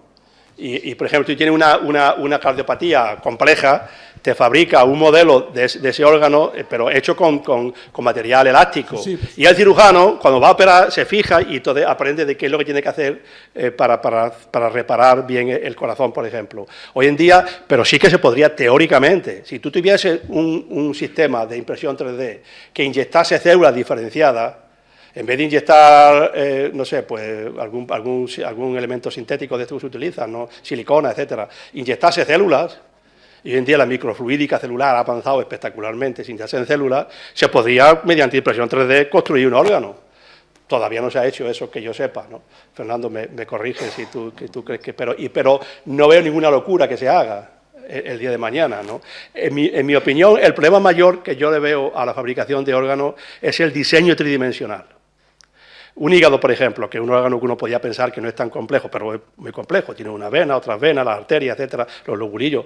No digo ya el cerebro, que obviamente olvidémonos de él, pero un órgano más simple, el corazón, por ejemplo, no es fácil generar un modelo tridimensional sobre el que añadir las células para que se genere tridimensionalmente. Cuando ya aquí he puesto organoides, a lo máximo que se ha llegado es a coger cosas que recuerdan a un riñón, recuerda a una glándula mamaria, recuerda un poquito a un tubo digestivo, pero ya está, es una cosa muy rudimentaria, ¿no? En un órgano grande, un hígado que tiene un tamaño, pues no sé, pues que pesa medio kilo o algo así, realmente construir ese órgano, o un corazón, hoy en día no hay tecnología suficiente para hacerlo, ¿no? Pero esa es la forma de generar órganos mediante métodos mecánicos, artificiales. Luego está el método de la quimera biológica, que quizás, en mi opinión, sea lo que más se utilice en el futuro. Hacer órganos humanizados en modelos de mamíferos grandes, ¿no? Como el cerdo, ¿no? Yo creo que eso va a tener un futuro bastante grande. Ordenar riñones y hígado en cerdo, humanizados que no produzcan rechazo inmunitario, ¿no? Bueno, yo, en fin, he hablado de riñones porque no sé nada de... No, por supuesto, ni de medicina, ni de técnicas parecidas. No es un número primo y nada por el estilo. Por ejemplo, sé que con impresión 3D se consiguen prótesis que funcionan, que luego, ¿o no? Sí, pero la impresión 3D hasta ahora utiliza el material que imprime, no es tejido vivo. El material que se utiliza para imprimir es tejido inerte. Es una especie de silicona, como lo que sea, o nylon, silicona, lo que sea, ¿no? Entonces se reconstruyen estructuras, pero que no tienen tejido vivo, es un tejido inerte, ¿no? Por ejemplo, si tú quieres reconstruir, por ejemplo, un trozo de aorta, gente que tiene una coartación aórtica, una estrechez en la aorta, le cortan un trozo y requieres un vaso en medio. Tú puedes reconstruir con un tejido inerte, etcétera, etcétera, y luego coserlo y dejar aquí un trocito de tejido inerte que está uniendo los dos trozos de la aorta. Eso se puede hacer, ¿no? Pero no tejido vivo. Hasta ahora no se hace con impresión 3D tejido vivo, ¿no? O sea, no se inyecta en el inyector para imprimir, no se inyectan células.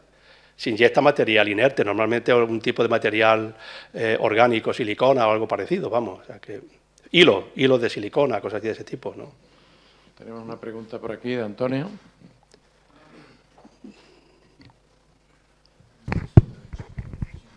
Bueno, yo tengo un hijo que es médico y que cuando estaba en primero o segundo de carrera estudiando fisiología, no recuerdo si era primero o segundo de carrera, aquí en Macarena, venía a casa a comer entusiasmado. Dice, tengo un tal López Barneo que es profesor que da unas clases magistrales estupendísimas, que dan ganas de aplaudirle. Vamos, los alumnos salimos de allí entusiasmados. Y todavía hoy, 12 años después de acabar la carrera y ejercer como médico, sigue diciendo lo mismo. O sea, que fue posiblemente ese profesor su mejor profesor de la carrera, ¿no? Y aquí hoy lo hemos comprobado. O sea, quiero decir que tiene una dotes pedagógicas. Me ha encantado la conferencia porque yo no tengo ni idea, como le pasa a Enrique, somos cabezas cuadradas de matemáticas.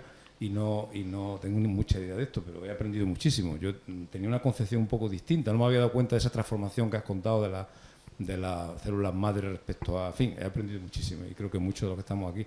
Entonces yo, a lo mejor lo que voy a comentar es una cosa absolutamente irrelevante. En ese caso, disculpa mi ignorancia. No, por favor. Estamos aquí para discutir. He leído por ahí la multidisciplinariedad, ¿no? Típica de nuestra academia, ¿no? Todos esos factores, recetas que tú dices que se hacen cosas, intervienen una cosa que he leído en los medios generalistas que se llaman exosomas, que son unos orgánulos, no sé qué, que transportan ARN, que transportan proteínas, no sé qué.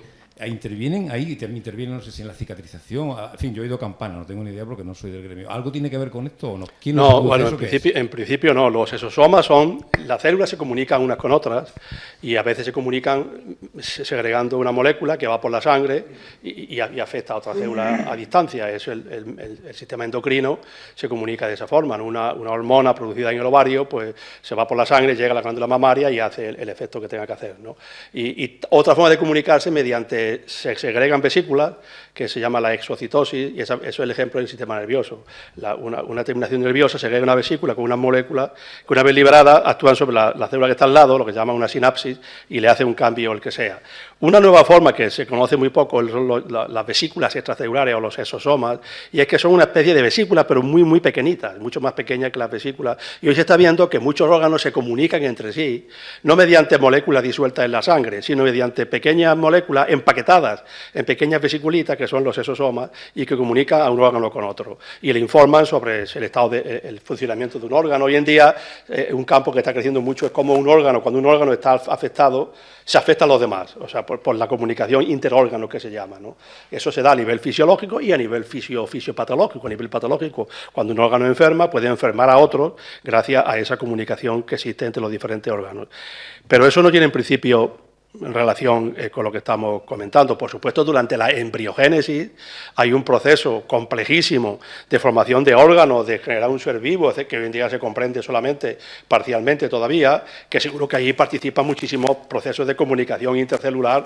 Ahí hay una micromecánica impresionante que está hoy en día comenzando a investigarse, cómo una célula se mueve de aquí y le empuja a la otra de aquí para producir las formas que se generan durante la embriogénesis por fuerzas generadas internamente, digo por el tema de ingeniería, no de forma externa. Ese campo está creciendo mucho.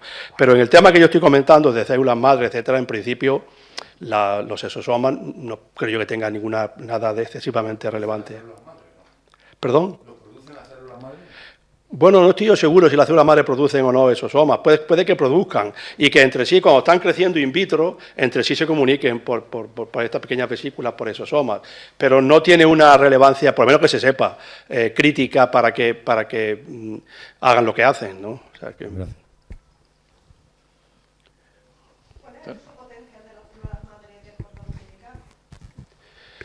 Bueno, eso son muy parecidas a las células madres hematopoyéticas. Lo que ocurre es que parece que tienen una capacidad antigénica menor. Entonces, pues, en un tiempo se habló de guardar el cordón umbilical cuando uno nace, no tanto para generar nuevas células, que su pluripotencialidad es muy limitada y sobre todo no hace falta teniendo las células pluripotentes inducidas, la IPS, pero en su momento, cuando el boom de las células madre, se comenzó a hablar mucho del guardar la sangre del cordón umbilical, porque se puede utilizar más en la vida adulta como donante de médula ósea con menor poder antigénico que la célula adulta. Cuando a una persona le donan, cuando se hace terapia celular, en un paciente que tiene una leucemia, lo que le hacen es destruirle la médula ósea mediante irradiación. Le quitan toda su médula ósea, se la destruyen, normalmente con radiaciones ionizantes, ¿no? Y entonces le inyectan médula ósea de un donante, que es compatible a nivel inmunitario. Y ese donante a veces tiene un problema, que es que produce una reacción de rechazo, ¿de acuerdo? En esta circunstancia, entre otras aplicaciones, pero una que se habló mucho, yo no soy experto en ese tema, pero una que se habló mucho, es que si se utiliza células del cordón umbilical que tienen cierta pluripotencialidad, generan menos respuesta inmunitaria y podría tener alguna ventaja. Entonces, en una época se abrieron bancos de cordón umbilical, etcétera, etcétera. Hoy en día ya yo creo que eso no se hace, ¿no? A mí siempre cuando me han preguntado, hablo hace 20 años, mucha gente me preguntaba, ¿guardamos el cordón? Te cobran, por supuesto, una cantidad mensual, claro. Nadie te guarda el cordón gratis, ¿no? Mi opinión era que no había que guardar eso, que eso era una tontería, ¿no? En fin, pero bueno, se habló mucho en su tiempo de la célula del cordón umbilical, ¿no? Sí, porque produce hay menos riesgo de rechazo en caso de... ¿Menos qué? Menos riesgo de rechazo en caso de... Exactamente. Tienen una capacidad inmunitaria disminuida, ¿no? Tenemos otra pregunta aquí. Fernando, sí. Usa el micrófono, por favor. Bueno, primero de todo, enhorabuena, como siempre, profesor, por la charla. Alumno mío, un gran cirujano actualmente y alumno de la carrera, ¿no? Bueno, y yo también llegaba admirado, lo que pasa es que terminé de cirujano. No me admiro tanto, pero sí, sigue todavía. Yo creo que no hay mejor persona para que des un mensaje real de lo que la población actual, que llega a nuestras consultas, al quirófano, a mí me piden, tráteme usted con células madre, porque me meten mi nombre en Google y dice, este pone célula. Este pone célula. Sí, este pone célula. Este pone célula. Este pone célula. Entonces, creo que vale la pena de una persona con tu prestigio, tu experiencia y tu mesura, que dejes un mensaje. Hoy por hoy, en 2025, un enfermo, ¿qué puede esperar de la terapia celular? La realidad, no hacemos órganos, ya lo digo, los órganos son muy complejos, hay miles de células que hay que... Y además se achicharran con la bioimpresora, o sea que nada. Pero sí. Ese mensaje, Pepe, por favor, porque es muy importante que nos llevemos todo mensajes. Mira, no esperar nada, no venderos, no tal. Muchas gracias. Mi opinión es la siguiente. Con células somáticas, con células madre somáticas, creo que la terapia celular, utilizando célula hematopoyética en trasplante de médula ósea, es un éxito de la medicina impresionante, que está curando gente diariamente aquí en el Hospital Virgen de Rocío y el Hospital Virgen Macarena. Diariamente muchas personas se curan gracias a este protocolo. Luego, en células adultas se están utilizando células mesenquimales, que tu campo tú lo conoces bien. Yo he evaluado muchísimos proyectos de células mesenquimales y yo creo que hacen muy poco. Lo que no hacen ningún daño, aparentemente, entonces que se sepa. Entonces, como no hacen daño, por ejemplo, se han utilizado decenas de ensayos clínicos y se han publicado con pacientes inyectando células mesenquimales en el cerebro de enfermos con ictus. Porque en ictus, una vez que se obstruye el vaso que irriga una parte del cerebro, ahí se produce un fenómeno inflamatorio, etcétera, que agrava el proceso de falta de riego, ¿no? Entonces se inyectan células mesenquimales intentando frenar el proceso inflamatorio. Hace poco un grupo del Hospital Macarena y de Virgen del Rocío han publicado un artículo en Lancet Neurology, una revista de nivel internacional, mostrando que no hace efecto, ¿no? Ha hecho un ensayo clínico con grupos de pacientes tratados, otros no tratados, etcétera, etcétera. En articulaciones, hay muchísimas publicaciones inyectando células mesenquimales en articulaciones. Se está convirtiendo en un negociete lo de las células mesenquimales. Sabéis que en la medicina, yo creo que los médicos somos personas muy serias, muy honestas, muy trabajadoras, pero hay un componente de negocio en la medicina, para bien o para mal, y eso no quiero entrar en esa discusión en este momento. Entonces, se están utilizando células mesenquimales en clínicas privadas y hay empresas que fabrican células mesenquimales que supuestamente en una artrosis crónica de rodilla o en una artrosis de cadera, etcétera, etcétera, etcétera, inyectan en la articulación, mejoran. Lo que yo, no es mi campo, pero lo que yo he leído es que no hacen nada. Por lo tanto, yo creo que en célula madre adulta me quedaría básicamente a nivel de aplicación médica inmediata. Una cosa distinta es investigación, probar, etcétera, etcétera. Aplicación médica inmediata, yo los dejaría en la célula madre hematopoyética fundamentalmente, en los trasplantes de médula ósea. Luego yo creo que es importante seguir con la investigación, porque cada día se aprenden nuevas cosas, etcétera, etcétera, pero no hay, un paciente no puede ir hoy en día a un hospital pidiendo nada concreto. Y luego la célula madre embrionaria, olvidémonos de ella. Se han dejado de utilizar. En Parkinson, por ejemplo, la terapia celular parkinsoniana, que es un campo que yo sí que conozco con detalle, prácticamente está abandonada, porque la célula IPS, ahora ya paso a célula madre embrionaria, la célula IPS pueden producirse una fuente inagotable de neuronas dopaminérgicas, pero claro, muy distinto es ponértela en el páncreas que si sale un tumor te lo quitan y no pasa nada, que metértela en el cerebro. Si en el cerebro te generan un tumor, te mueres con el tumor o te tienen que hacer una cirugía compleja. Por lo tanto, la aplicación terapéutica de células madre, incluso las IPS, en el sistema nervioso, que yo sepa, no hay ningún ensayo clínico en este momento en el mundo utilizando no ya células madre embrionaria, sino IPS convertidas en neuronas, las que sean, para tratar la esclerosis lateral amiotrófica, el Parkinson o lo que sea. De eso que yo sepa no hay ninguno. Es más, está avanzando bastante la terapia génica, que en pacientes, que es ensayo clínico con terapia génica, inyectando los genes que fabrican la molécula que tú quieres que fabriquen. Eso está avanzando bastante, pero la terapia celular está muy frenada. Yo sí que veo, y ya está, yo creo que en pacientes sí que creo que está siendo un avance revolucionario el avance farmacológico, utilizando modelos in vitro de enfermedades con células o con organoides y probando fármacos. Eso está permitiendo que el desarrollo farmacéutico, que tardaba años y es carísimo, se pueda ir mucho más rápidamente, sobre todo medicamentos complejos, basados en ARN mensajero, en DNA, en cDNA, ese tipo de medicamentos que es más complejo, utilizando organoides y células diferenciadas, sí que está avanzando. Eso no se aplica a pacientes, pero sí que está avanzando muchísimo el probar medicamentos. Por ejemplo, medicamentos, es curioso, tú coges una célula madre de un psicótico y una célula IPS de un psicótico, la pones in vitro y produce un organoide y el comportamiento de ese organoide a nivel molecular es parecido al psicótico. Y puedes utilizar medicamentos antipsicóticos y ves que corrigen la función del organoide y eso te facilita luego utilizarlo en pacientes. O sea que los organoides sí que están siendo los organoides y células IPS diferenciadas, pero poco más, Fernando. Yo, sinceramente, esa es la realidad de la clínica. Es como es. O sea que... Bueno, muchas gracias. Yo creo que quizás debamos cortar ya el debate. Agradecerte de nuevo, Pepe, por tu magnífica presentación y por el debate posterior y por ilustrarnos de esa manera como acostumbras. Y le cedo la palabra al secretario general del Ateneo para que cierre este ciclo. Bueno, antes de nada, recordaros, la próxima será el 1 de abril con Ana Gutiérrez, que la veo por aquí. Creo que te toca, ¿no? Sí, sí. Como decía Pepe, te toca, ¿eh? Bueno. Bueno, pues yo lo único que quiero unirme a la felicitación al profesor López Barneo. La conferencia me ha parecido extraordinaria, como todas las veces que te he oído. Yo entiendo que en este campo posiblemente haya que ir despacio y con cuidado por todo lo que has comentado, pero porque casi roza la ciencia ficción, con lo que hemos estado viendo, la fabricación de órganos y todo el tema ese. Pero lo que sí es importante es que pues, la vida nos ha dado años y a esos años hay que darle calidad. Y yo espero que con estas técnicas pues, todos tengamos más calidad de vida. Muchas gracias y nos vemos el 1 de abril.